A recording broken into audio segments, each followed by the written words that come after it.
여러분 반갑습니다. 우리 생각하는 힘을 기르는 글쓰기 계속 하고 있습니다. 지난번에 글의 구상에 대해서 말씀드렸습니다.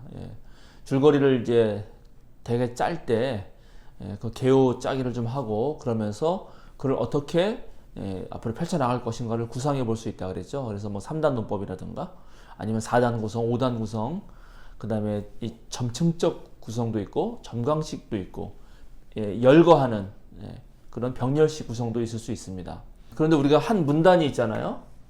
이렇게 이제 들여쓰기 해가지고 딱 나와서 쭉 글을 쓰다가 여기서 이제 마침표 딱 찍어서 몇 개의 문장이 있다 그랬죠.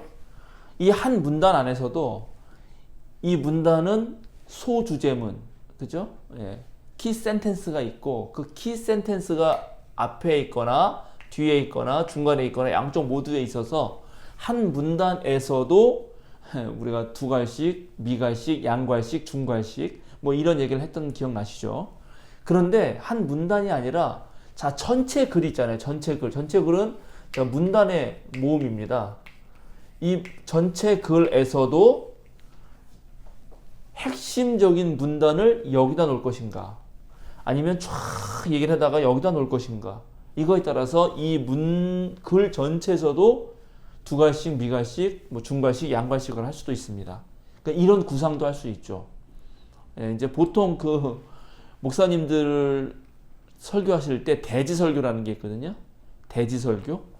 그래서 대지설교는 뭐냐면 자기가 하고 싶은 말을 크게 한 세 가지 정도를 세네 가지를 정해가지고 첫째, 둘째 이렇게 하는 거죠. 그러면 첫째, 둘째, 셋째, 뭐 넷째 이렇게 해가지고 이렇게 쭉 말할 수도 있죠. 그런데 진짜 이런 네 가지를 통해서 진짜 하고 싶은 한마디가 있을 수 있잖아요.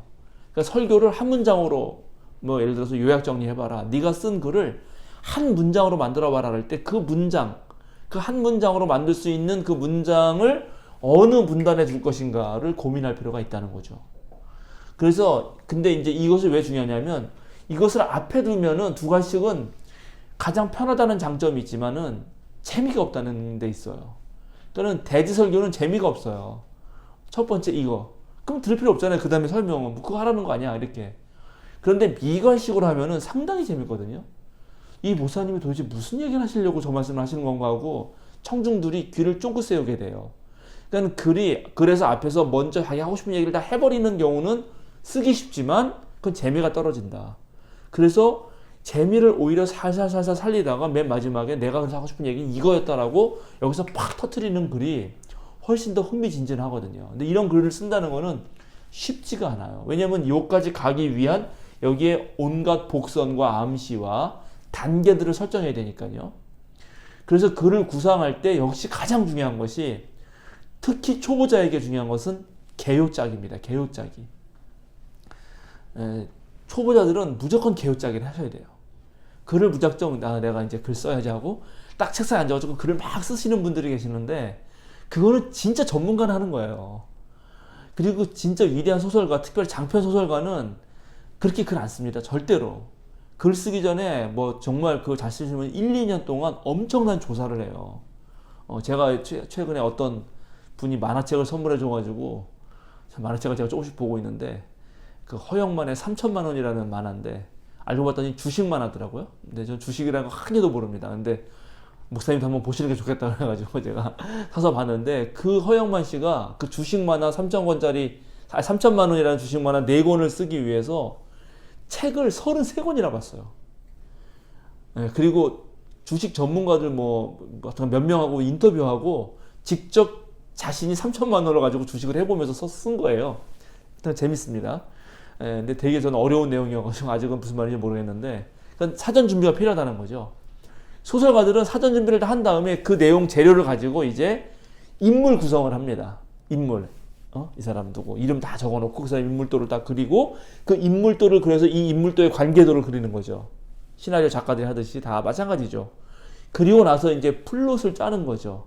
얘가 어떻게 해서 얘랑 얘가 관계가 어떤데 어떻게 사건이 벌어지고 요 사건은 나중에 뒤에 가서 요 사건과 연결되고 그래서 이런 구도를 전부 그린 다음에 그때부터 글을 쓰는 거예요. 이런 거 없이 글을 쓴다는 거는 그건 사실 천재도 힘들어요. 그리고 그런 글쓰기는 바람직하지 않아요. 그래서 제일 중요한 것이 다시 한번 말씀드리지만 개요짝이다 하는 말씀드리고 오늘 개요짝이를 한번 더 하겠습니다. 일단 개요짝에서 중요한 거는 뻔하죠. 뭐 대주제, 큰 주제, 내가 이 글을 통해서 하고 싶은 얘기 이걸 먼저 딱 정하고요. 우리 했죠, 주제 정하기. 그리고 이 주제에 따른 이 소주제들을 다 정해놓는 것입니다. 이 소주제를 정하는 것이 이제 뭐랄까 그 묘미예요. 묘미. 이 소주제를 그냥 평범하게 하나 둘 셋 넷 이렇게 그냥 똑같은 대등하게 정할 것인가, 아니면 여기에 어떤 하나의 이론을 말하고 여기에 이거에 반대되는 이론을 말해주고 그 다음에 이거를 종합하는 이론을 세 번째 말할 것인가. 이게 그 유명한 변증법이라고 하는 거죠. 이게 키에르케고르의 변증법도 있고 헤겔의 변증법도 있는데 헤겔의 변증법, 키에르케고르의 변증법은 다릅니다. 그러니까는 이렇게 정반합일 수도 있고 이것을 놓고 이걸 다시 바깥으로 나가서 얘를 다시 한번 되살피는 것 수도 있고 뭐 그러니까 이런 방식을 쓸 수가 있죠. 그러면은 이거를 짤 때 유사한 것과 차이 나는 것, 반대되는 의견, 그 다음에 함께 갈 수 있는 것들, 대등하게 갈 수 있는 것들, 이런 것들을 생각해 봐야 되는 거죠. 그래서 이게 이제 그래서 글쓰기를 잘하려면 사실은 수학을 잘해야 되는데 A와 B가 있다. 당장 재료가 만약에 A와 B가 있다면 이 사이에 얼마나 많은 관계가 형성되겠어요. A와 B는 같다. A와 B는 같지 않다. A와 B는 반대다. A와 B는 얽혀있다 하더라. 이렇게 A와 B는 얽혀있다. 그 다음에 A가 상승할 때 B도 상승한다. 비례관계다. 아니면 반대관계다. 이 A와 B만 놓고도 엄청 많은 관계를 설정할 수 있거든요. 그러니까 이 글 하나 쓸 때도 이런 작용들을 함께 고민하면서 글을 쓰면은 그 글이 진짜 기가 막힌 글이 되는 거죠. 이제 이런 글쓰기 훈련을 하자는 것입니다. 그런데 어쨌든 이런 거 하기 전에 벌써 이런 소주제들을 만들어 놓고 이 항목을 만들어 놓고 항목이 아까 말한 A와 B라면 이 둘의 관계를 어떻게 할 것인지, 이걸 열거식으로 할 것인지, 이렇게 다양한 관계 속에서 설명을 해 나가면서 내가 하고 싶은 대주제를 풀어 나갈 것인지를 짜는 것입니다. 그리고 당연히 이제 뭐 다 똑같은 말인데 그리고 이렇게 소주제들은 당연히 대주제를 뒷받침해야 되고요. 이 소주제에 대한 또 다른 뒷받침 문장들은 요거를 당연히 뒷받침해줘야 되는 것입니다. 요 뒷받침해주는 것이 참신하고 정확한 논리에 있어야 되고요. 그리고 이것이 주장하는 글이라면 이 주장하는 글이 실제로 삶에 적용을 해야 되는 거죠. 이걸 정합성과 적용성이라고 하는데 정합성과 적용성이 잘 되는 글이야말로 가치 있는 글이 되는 것입니다. 이제 한두 가지, 그럼 이제 개요를 짤 때 개요 짜는 방식을 좀 말씀드리자면은 간단하게 제목을 달 수가 있죠. 개요를 딱 짜면서 그 중에 하나를 제가 예를 드릴게요. 뭐 저도 아마 어디서 베껴온 걸 텐데, 그래서 크게 이 사람 보니까 개요를 짜는데 1, 2, 3으로 이렇게 짜가기 시작하더라고요. 짜서 여기에는 우리 농업의 위기,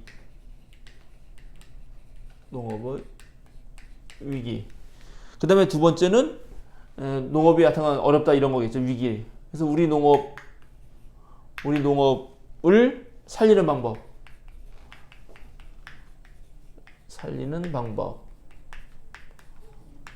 그리고 왜 살려야 되는가? 그래서 우리 농업이 중요하다. 그래서 농업의 중요성. 뭐 이렇게 개로 짜보는 거죠. 그리고 우리 농업을 살리는 방법에 또 1, 2, 3 이렇게 짜서 뭐라고 썼냐면 우리 농산물을 애용하자. 뭐 애용. 농업에 대한 정부의 지원. 이렇게. 농업의 과학화와 기계화. 뭐 이렇게 간단한 요약되는 말로 이거를 써놓을 수도 있죠. 그리고 이제 더 여기다가 말을 더 붙여서 문장식으로 개요를 할 수도 있어요.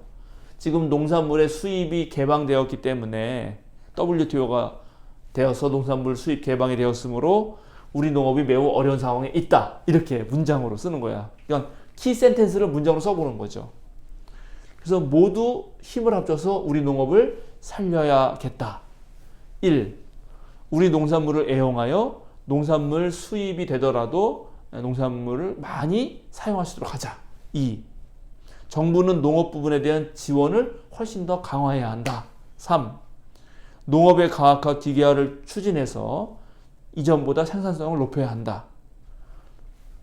농업은 우리 삶의 기반이고 의식주 문제에서 가장 핵심적인 사업이므로 정말 농업은 중요하다. 뭐 이렇게 문장으로 써놓을 수도 있는 거죠.